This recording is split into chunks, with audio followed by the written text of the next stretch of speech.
আসসালামু আলাইকুম। দীর্ঘদিন অসুস্থ থাকার পর আপনাদের সামনে কথা বলতে পারার জন্য আল্লাহর কাছে শুকরিয়া আদায় করছি। আমার কারাবন্দী অবস্থায় আপনারা আমার কারামুক্তি ও রোগ মুক্তির জন্য সংগ্রাম করেছেন, দোয়া করেছেন।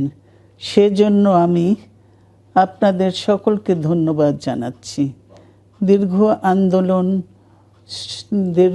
আন্দোলন সংগ্রাম ও ত্যাগের মধ্য দিয়ে আমরা ফ্যাসিবাদী অবৈধ সরকারের কাছ থেকে মুক্তি পেয়েছি। আমি আন্তরিক ধন্যবাদ জানাতে চাই আমাদের বীর সন্তানদের, যারা মরণপণ সংগ্রাম করে এই অসম্ভবকে সম্ভব করেছে। শত শত শহীদদের জানাই শ্রদ্ধা। এ বিজয় আমাদের নতুন সম্ভাবনা নিয়ে এসেছে। দীর্ঘদিনের নজিরবিহীন দুর্নীতি,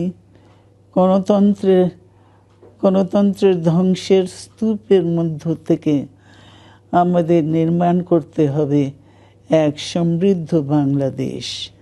ছাত্র তরুণরাই আমাদের ভবিষ্যৎ।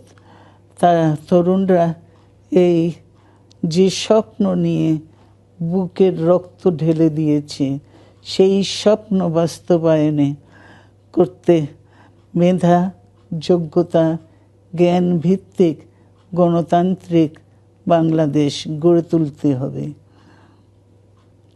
শোষণহীন সমৃদ্ধ বাংলাদেশ। সকল ধর্মের গোত্রের অধিকার নিশ্চিত করতে হবে। শান্তি,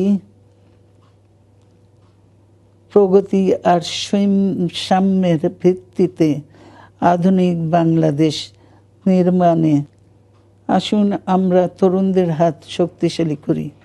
ধ্বংস নয়, প্রতিশোধ নয়, প্রতিহিংসা নয়, ভালোবাসা, শান্তি ও জ্ঞান ভিত্তিক সমাজ গড়ে তুলি। আল্লাহ হাফেজ। বাংলাদেশ জিন্দাবাদ।